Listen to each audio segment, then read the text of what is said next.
Yes, folks, it's Tales from the Jails with John G. Sutton. We'll talk today about self-harm and injuring in HM prisons. And do please like and subscribe. It's down there, folks. Yeah, along with links to interviews and my book on Amazon. Anyway, self-harm and injuring. One of the worst self-harm incidents I went to that wasn't completely successful. I mean, people hang themselves and various other horrible incidents in HM prisons. And but one of the worst I went to was about 7 o'clock on a weekday morning, banging on the cell door. We hadn't yet unlocked the prison on C2 landing at Wormwood Scrubs. The year would be 1975.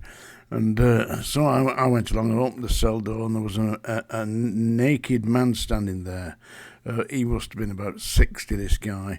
Kind of bald head, but covered from head to foot in streaks of gore and blood dripping off him. He hadn't injured himself, but his cellmate, who was in the bunk above him, had slit his wrists during the early hours of the morning, and the blood had drained through the mattress and formed itself into loops around this man's body, so that when he woke up, he was covered from head to foot in gore and splodges of blood. And he banging on his cell door, so I opened the door and took one look at this. I thought, oh my God, what a way to start the day.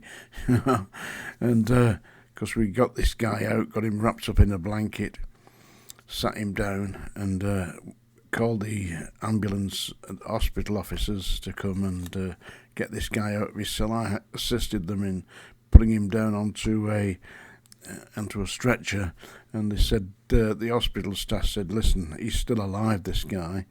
We can get him in to a hospital, because, I mean, they didn't have the facilities at Wormwood Scrubs to give him a blood transfusion. Said if we can get him out to Hammersmith Hospital, it was only next door, about 150, 200 yards. They said, this guy's going to live. He's lost a lot of blood, but he isn't dead. So anyway, they took him away, and I believe he did live. But it was a terrible, horrible vision of horror that I witnessed on that morning. And the poor guy who had found him, who'd been in the bunk below, I said to him, now listen, I said, from now on, I said, you are going to be known as the Screaming Skull. Because he was banging on his door and screaming, covered from head to foot in gore. Yeah, and blodges. Yeah, it was horrible. Yeah. And I said, are you all right? And he said, well, I am all right. He said, before I rang the bell, he said, I robbed his baccy.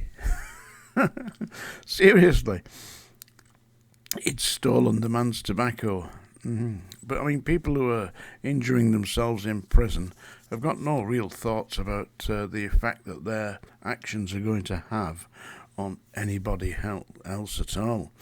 There was a sex offender on D-Wing at Wormwood Scrubs, and he said that he was determined that he wouldn't offend again, but he said it's like a force comes over him. He was like propelled into doing these terrible deeds against young children.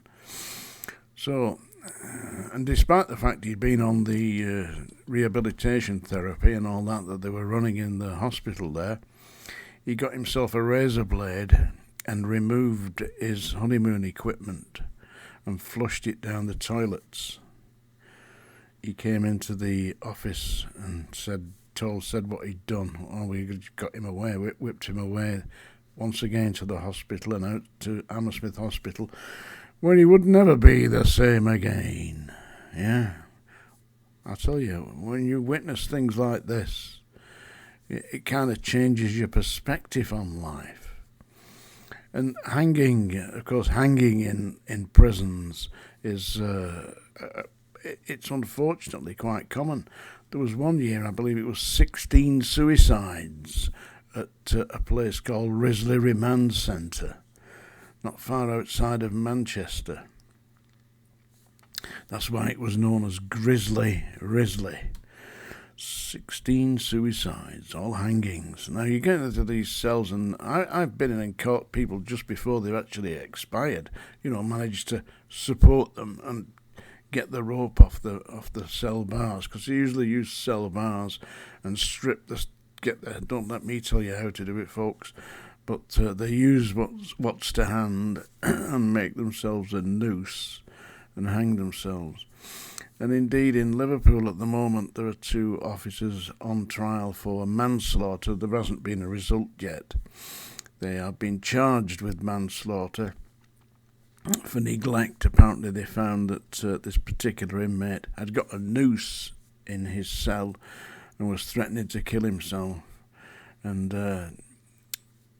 they just said, effectively, was to him, or something along the lines of they didn't take action. And anyway, see what the jury says about that. It's very unfortunate. I mean, prison staff, you can do your best, and I mean, really, you do generally, as a general rule, try. But there are, of course, 1 or 2 people who are verging on, being less sympathetic, shall we say.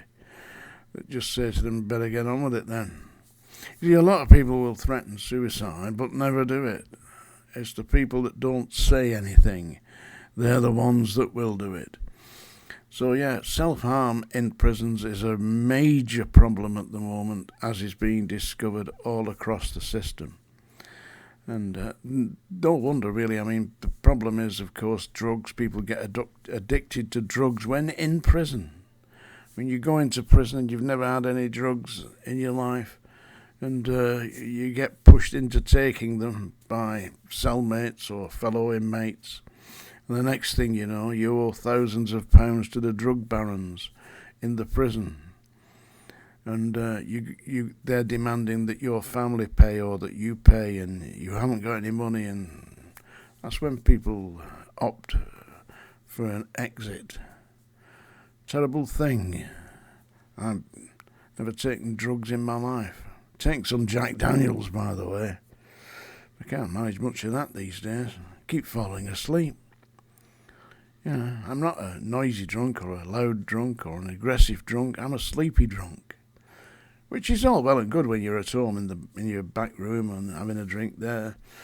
But when you're out in a bar or a restaurant, you fall asleep. It can be viewed as being antisocial. Yeah. Anyway, it's that time of day, folks. Yeah, that's the song dinger, by the way, but it's not a song. I'm going to perform I'm going to perform it. I'm going to read it for you. This is, another one of my favourite poems.